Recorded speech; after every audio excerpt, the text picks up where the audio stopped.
আমাদের পিতা হচ্ছেন আদম আলাইহিস সালাম, যিনি বানর ছিলেন না, মানুষ ছিলেন। এক। আর 2 নাম্বার, আমরা এই দুনিয়াতে বিবর্তনবাদের মধ্য দিয়ে আসি নাই, সরাসরি জান্নাত থেকে আসছি। আল্লাহ পাক আদম আলাইহিস সালামকে জান্নাত থেকে দুনিয়াতে পাঠিয়েছে, জান্নাত থেকে সরাসরি দুনিয়াতে পাঠিয়েছে। বরং কোরআন এর উল্টা কথা বলেছে। কি কথা? কোরআন সূরা বাকারায় বলছে একটা জাতি ছিল, তার নাম বনু ইসরাইল। কি নাম? এই বনু ইসরাইলের মধ্যে একটা দলকে আল্লাহ পাক বলেছিলেন শনিবারের দিনে মাছ ধরবে না। কি বলেছেন? শনিবারে, এই যে সাগর আছে আপনাদের মনে করেন, এই শনিবারে মাছ ধরবেন। তো বনু ইসরাইল বেশি চালাক, অতি চালাক, যারা ওই যে প্যালেস্টাইন দখল করে বসে আছে, ওরা দাবি করে আর কি, আসলে এরা সত্যিকারের বনু ইসরাইল নয়, এরা ইউরোপিয়ান জিউস, এরা কিন্তু সত্যিকারের বনু ইসরাইল নয়। এখন এরা অতি চালাক, মাছ ধরে নাই, কিন্তু মাছ ধরার বাদ দিয়ে রাখছে। মাছ আসে, বাদ দিয়ে রাখি, পরে ধরব। এই পাপের কারণে, এই সীমা লঙ্ঘন করার কারণে সূরা বাকারা এবং সূরা আরাফে আল্লাহ পাক বলেছেন ওই মানুষগুলোকে আল্লাহ পাক বানর বানিয়ে দিয়েছে। তাহলে মানুষ থেকে বানর হয়েছে এই দলিল কোরআনে আছে, পড়ে দেখেন।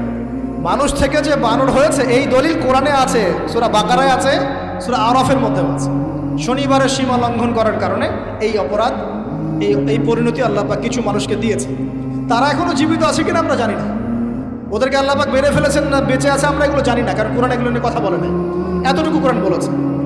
তবে এখনো কিন্তু বহু বাইরের মানুষ আকৃতির প্রাণীকে আল্লাহ পাক ভেতর থেকে বানর বানিয়ে দিচ্ছেন না।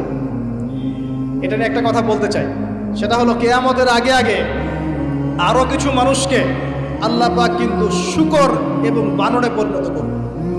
এই হাদিসটা কি জানেন? হাদিসটা শুনে রাখেন, এটা আখিরুজ জামান বা কিয়ামতের আলামত সংক্রান্ত হাদিসগুলোর মধ্যে পাবেন। আল্লাহর রাসূল সাল্লাল্লাহু আলাইহি ওয়াসাল্লাম বলেছেন কিয়ামতের আগে আগে আমার উম্মতের মধ্যে, ভালো করে শোনেন, কিয়ামতের আগে আগে আমার উম্মতের মধ্যে একদল মানুষ বের হবে যারা মদ পানকে হালাল মনে করবে। কাকে? মদ পান করাকে হালাল মনে করবে। যারা বাদ্যযন্ত্র, গায়িকা, নায়িকা এগুলো নিয়ে নর্তকী নাচাবে রাতের বেলা, এগুলোকে হালাল মনে করবে। যারা অশ্লীলতা, বেহায়াপনাকে জায়েজ করে নিবে। ঠিক আছে, এরকম কয়েকটা পাপের কথা বলে নবীজি বলছেন একদিন সকালবেলা আল্লাহ পাক তাদেরকে ঘৃণিত বানরে পরিণত করবে। এটা হবে সামনে, কখন কিভাবে হবে আল্লাহ ভালো জানে। এবার আমি কনসেপ্টে চলে আসি। এই যে পৃথিবীতে নেমে আসলাম, তাহলে আমরা কোত্থেকে আসছি ভাই? আমরা কি পৃথিবীর অধিবাসী ছিলাম? আমরা জান্নাতে ছিলাম, ওখান থেকে আল্লাহ পাক পাঠিয়েছে। এবার পৃথিবীতে এসে আদম আলাইহিস সালামের যুগে খুব একটা দুর্ঘটনা ঘটে নাই, একটা ঘটেছে। কয়টা? একটা। ভাই হাবিলের কুরবানি কবুল হয়, কাবিলের অন্তর্দাহ হয়, জ্বালা হয়। কেন হাবিলেরটা কবুল হবে, কাবিলের কেন হচ্ছে না? এই হিংসার বশবর্তী হয়ে কাবিল হাবিলকে হত্যা করে ফেলে।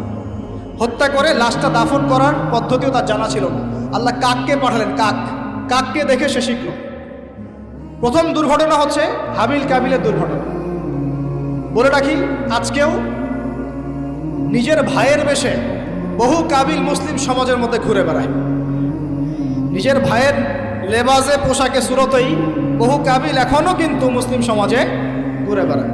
তো আমরা কাবিলদেরকে কাবিলের পরিণতি সম্পর্কে সচেতন করতে চাই। হাবিল বলেছিল তুমি যদি আমাকে মারতে আসো, আমি তোমাকে মারার জন্য হাত বাড়াবো না। হাবিল জান্নাতে যাবে আর কাবিল জাহান্নামে যাবে। কেন কাবিল জাহান্নামে যাবে? নবীজি বলেছেন পৃথিবীর প্রথম হত্যাকাণ্ড সংগঠিত করেছে কাবিল। এ কারণে পৃথিবীতে যত খুন হবে সমস্ত খুনের পাপের একটা অংশ কাবিলের আমল নামায় যোগ করা হবে। বলে নাউজুবিল্লাহ। একটা কথা মনে রাখবেন, সদকায়ে জারিয়া যেমন আছে, গুনাহে জারিয়াও আছে। একটা মদের দোকান দিয়েছেন, যত মানুষ মদ খাচ্ছে সমস্ত গুনার একটা অংশ আপনার কাঁধে আসছে। সিনেমা হল করেছেন, মানুষ সারাদিন নেকটা ছবি দেখে, নগ্ন ছবি দেখে, যত মানুষ এখানে পাপ করবে সমস্ত পাপের একটা অংশ আপনার কাঁধে যায়। আবার একটা মাদ্রাসা করেছেন, যত মানুষ এখানে দ্বীনি ইলম শিখবে এই নেকির একটা অংশ আপনি পাবেন। মরে গেলেও কবরে পাবেন। আল্লাহ পাক আমাদের সবাইকে সদকায়ে জারিয়া করার তৌফিক দেন, গুনাহে জারিয়া থেকে বাঁচিয়ে রাখুন। খুব খেয়াল রাখবেন, আল্লাহ পাক আমাদের হেফাজত করুন বলিয়া। এবার ওই যুগ শেষ, নূহ আলাইহিস সালামের যুগ। এই যুগে আল্লাহর একই সুন্নাত। নূহ আলাইহিস সালাম 950 বছর দাওয়াত দিলেন, 40টা বা 80টা পরিবার ইসলাম কবুল করেছে, বাকিরা করেন। যারা করে নাই আল্লাহ পাক তাদেরকে ডুবিয়ে মারলেন, যারা করেছে আল্লাহ পাক উদ্ধার করলেন। সোজা কথা। আজকে সারা পৃথিবীতে যত মানুষ আমরা বেঁচে আছি না, আমরা কোনো না কোনোভাবে ওই 80 পরিবারের সদস্য। আমরা ভাই ভাই, আমরা ওই ফ্যামিলি। 80 ফ্যামিলির অন্তর্ভুক্ত। কীরকম করে? নূহ আলাইহিস সালামের 4 সন্তান ছিল। কয় সন্তান? এক সন্তানের নাম হচ্ছে হাম। কি নাম? হাম। হাম ছিল একটু কালো বর্ণের। হামকে দিয়ে আফ্রিকার কন্টিনেন্টে যত মানুষ দেখছেন ব্ল্যাক স্কিনের, কালো স্কিন, এরা সবাই হামের বংশধর। মজা না বিষয়টা? মানুষের অস্তিত্ব পৃথিবীতে, ইতিহাস, এগুলো খুব ইন্টারেস্টিং টপিক। ইতিহাস পড়তে থাকলে আপনি ডুবে যাবেন। কত কি যে বিশ্বে হয়েছে আর কত কিছু হবে সামনে, সুবহানাল্লাহ। তখন আপনার অস্তিত্ব জানান দিবে যে আমি কত ক্ষুদ্র, মহাবিশ্ব কত বড়, আল্লাহ কত বড়, কত সময় চলে গেছে আর আমি এই সময় কি করছি। এক ভাইয়ের নাম শাম। এই শামকে কেন্দ্র করে এই আরবের যে মানুষগুলো আছে, আরব, অ্যারাবিয়ান, এরা শামের বংশধর। আরেক ভাইয়ের নাম ইয়াফাস। কি নাম? ইয়াফাস। ইয়াফাসের বংশধর হচ্ছে পশ্চিমারা, মানে রোমক যারা, তারা। আরেক ভাইয়ের নাম ছিল কেনান। কি নাম? কেনান। এই ইমান নিয়ে আসে নাই, ওই যে প্লাবনে ডুবে মরে গেছে। মরে যাওয়ার পরে আদম আলাইহিস সালাম বলেছিল, আল্লাহ আমার পরিবারের অন্তর্ভুক্তকে মাফ করে দাও। আল্লাহ বলেছেন, লাইসা মিন আহলিক, সে তোমার পরিবারের কেউ। নবীর সন্তান হয়েও, নবীর সন্তান হওয়ার পরেও ইমান না আনার কারণে সে জাহান্নামে গেছে। আর আমরা আর কি এমন মানুষ, অমুক আলেমের সন্তান, অমুক বক্তার সন্তান, হ্যাঁ, অমুক পীরের নবাবজাদা, অমুক তমুক, এইসব বড়াই করে লাভ নেই। আমল, আকীদা, ঈমান যদি ঠিক না থাকে, আমাদের বংশ পরিচয় আমাদেরকে বাঁচাতে পারে, আমাদের দেশ, জাতীয়তাবাদ, বর্ণ বাঁচাতে পারে। যার যার কবরে তাকে তাকে যেতে হবে। নিজের আমল নিয়ে ফিকির করে, নিজের কবর নিয়ে ফিকির করে, অন্যের দিকে চোখ দেওয়া বন্ধ করেন, আগে নিজের কবর ফিকির করেন। আল্লাহ পাক সবাইকে তৌফিক এনায়েত করুন। যারা বুদ্ধিমান তারা নিজেকে নিয়ে ব্যস্ত থাকে, যারা অহংকারী, উদ্ধত, এরা মানুষের পিছনে পড়ে থাকে। আল্লাহ পাক আমরা সবাইকে নিজের চেহারা আয়নায় দেখার তৌফিক দান।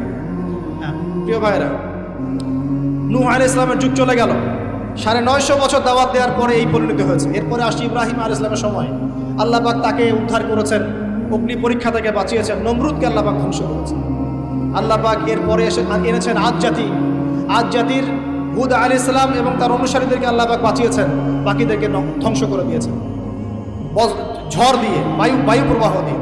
সামুদ জাতি এসেছে, সামুদ জাতিকে আল্লাহ পাক ধ্বংস করেছেন বজ্রপাত দিয়ে, বিদ্যুৎ দিয়ে। আর সালেহ আলাইহিস সালাম এবং তার অনুসারীদেরকে বাঁচিয়ে দিয়েছেন।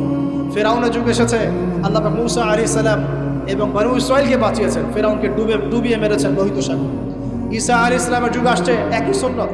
ঈসা আলাইহিস সালামকে আল্লাহ পাক শুধু রক্ষাই করেন নাই, নিজের কাছে উঠিয়ে নিয়েছেন। সুবহানাল্লাহ। তিনি আবারও আসবেন পৃথিবীতে ইনশাআল্লাহ। যতদিন না তিনি আসছেন এবং এই পৃথিবীতে 40 বছর রাজত্ব না করছেন, কিয়ামত হবে না ইনশাআল্লাহ। যতদিন পর্যন্ত ঈসা আলাইহিস সালাম আবার ব্যাক না করছেন এবং এই জেরুজালেম থেকে সারা বিশ্বে খেলাফা কায়েম না করছেন, 40 বছর শাসন না চালাচ্ছেন, কিয়ামতও হবে না ইনশাআল্লাহ। এটা সামনে অপেক্ষা করছে। এবং নবী সাল্লাল্লাহু আলাইহি ওয়াসাল্লামের যুগে আবু জাহেল, আবু লাহাব বা সাহেবাদেরকে আল্লাহ পাক ধ্বংস করেছেন, আল্লাহর নবী এবং সাহাবীদেরকে আল্লাহ পাক সম্মানিত করেছেন। আপনি কি পুরো হিস্ট্রির মধ্যে একটা সুন্নত দেখতে পাচ্ছেন, কমন সুন্নত? কি সুন্নত? প্রত্যেক যুগে যুগে যারাই আল্লাহর ওই যে বিধান মেনে চলেছে, সমকালীন নবী রাসূলদের আনুগত্য করেছে, আল্লাহ পাকের আনুগত্য করেছে, আল্লাহ পাক তাদেরকে উদ্ধার করেছেন দুনিয়াতেও পরকালে। প্রত্যেক যুগে যুগে যারাই আল্লাহকে মানে নাই, রাসূলকে মানে নাই, আল্লাহর আসমানি কিতাবকে মানে নাই, বিরুদ্ধাচরণ করেছে, কুফরি করেছে, শিরক করেছে, আল্লাহ পাক সবাইকে ধ্বংস করে দিয়েছে, কারো কোনো পরোয়া করে।